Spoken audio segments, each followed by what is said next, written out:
Shalom, saints. Good morning. It is a prep day. And so I am trying to get ready for my day. And Pastor Joe had a video about us doing food together as a community. I think it was on his Patreon site. One of the ladies in the congregation had a connection, and she recommended it for organic, GMO-free foods. And so some of us got together and we ordered it. And ours was delivered, obviously, so I need to take care of it. I ordered raisins. One of the packages came with the raisins just in a plastic bag, and it was just folded over. It wasn't even sealed. And they were fine when I opened it, but, oh, here's one right there. They're really good. They're called Flame Raisins.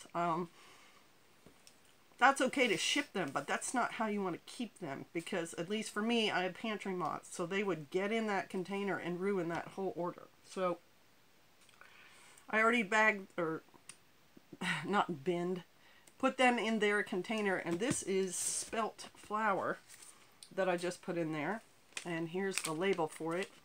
So what I like to do is put some tape on there.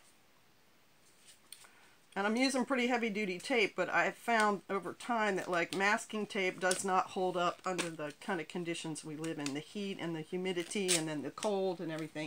It just stops being elastic. So I'm using some heavy duty tape. And I put it on the container so I know what it is, because I can't identify it by just looking at it. I've got more than one kind of flour. And if there's a recipe or instructions, I usually put that on the container too. So when I use it, it's right there for me to take a peek at. So see, you can see whole spelt flour on there. And I bought this plastic container at Walmart. And I got more than one kind, anything that just, you know, seals it up. So I wanted to show you me doing another container of it, show you how I get that stuff in there. Hang on a minute.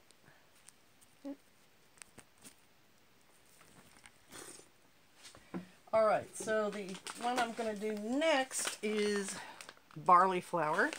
And the name of the country, well, the barley flour is from Country Life Natural Foods, and I think the company that we ordered all of this from is called Purity Foods Incorporated. I'm not a spokesman for either one, I'm just letting you know because I've got them in the video. So, I'm getting a little thirsty, talking all the time. My morning green tea.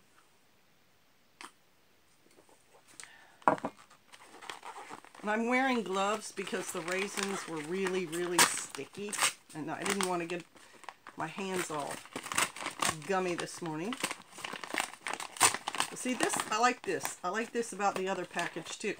They have sort of a liner on the inside of the package, whereas if you buy flour from like Walmart, it's just a paper bag with no liner. I kind of like that these guys put liners on their bags. Okay, so this is a gallon, and this is a 5-gallon bag, and they fit. They just fit. It's a 5-pound bag. Oh, you're right, 5-pound bag. Thank you, Pastor.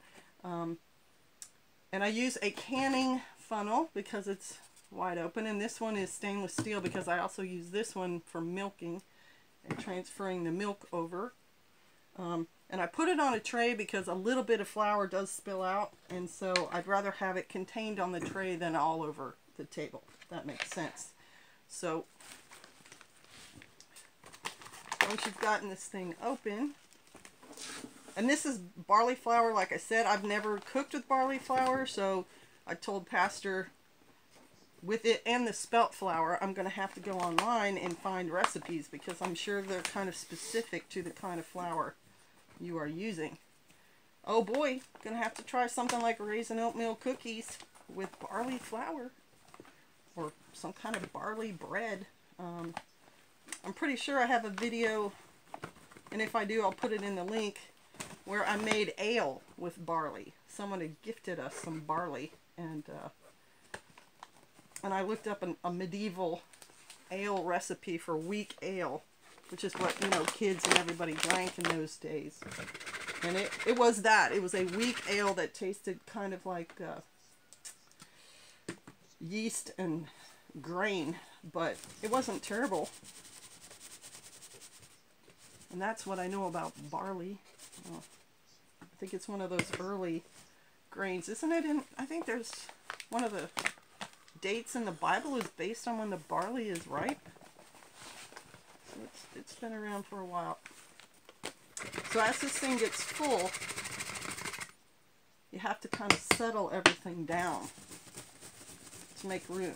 Like I said, it just fits. Okay. All right. And this is just one of many things I'm going to do today on this prep day.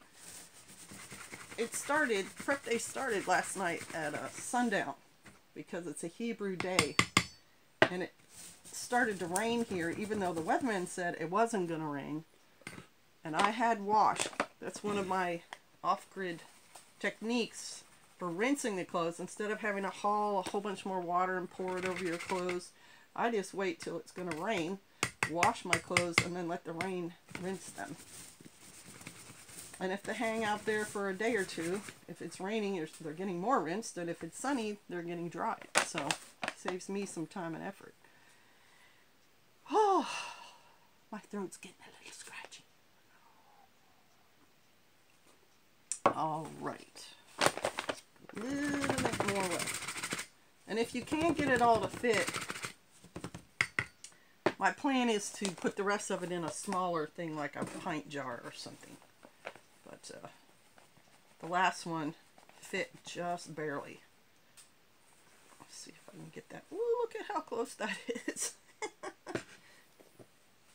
There's just a little smidgen still left in the bag. Come on, big guy.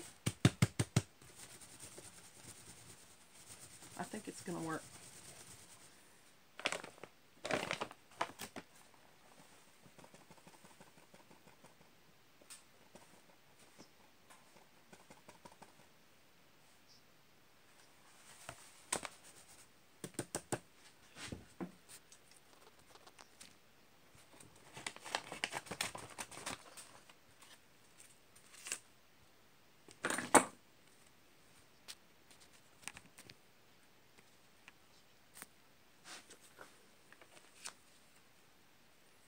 How do I set my watch? There's no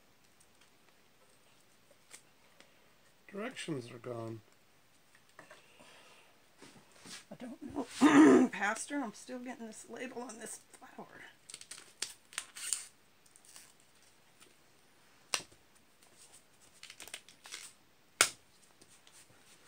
Alright, so there it is in the container. It's not gorgeous, but I know what it is, and I can use it. And most of the flowers stayed on the tray. So the point of the video really is to show you need to process this stuff when you get it. At least I do. Even if you don't have pantry moths where you are, this stuff will not keep out mice. It will not keep out puppies. You have to... You can't just order the food and then think, I'll put it, you know, in the corner of my kitchen and it's going to last for 7 years there. You really want to take the time and effort to make sure, secure it. And that kind of brings me to the whole pilgrims and natives. And natives used to use clay jars. They would make their own jars and then they would bury them in the ground because that would keep it cool and away from pests and preserved, and then they would dig it up when they needed to use things like dried peas or dried corn. So it's not just me. It's actually a biblical concept because Joseph had the wheat during the big drought in storage areas too. So that's what I did, at least so far this morning. I hope you guys are having a wonderful prep day and that you are securing your supplies also. Bless you. Shalom.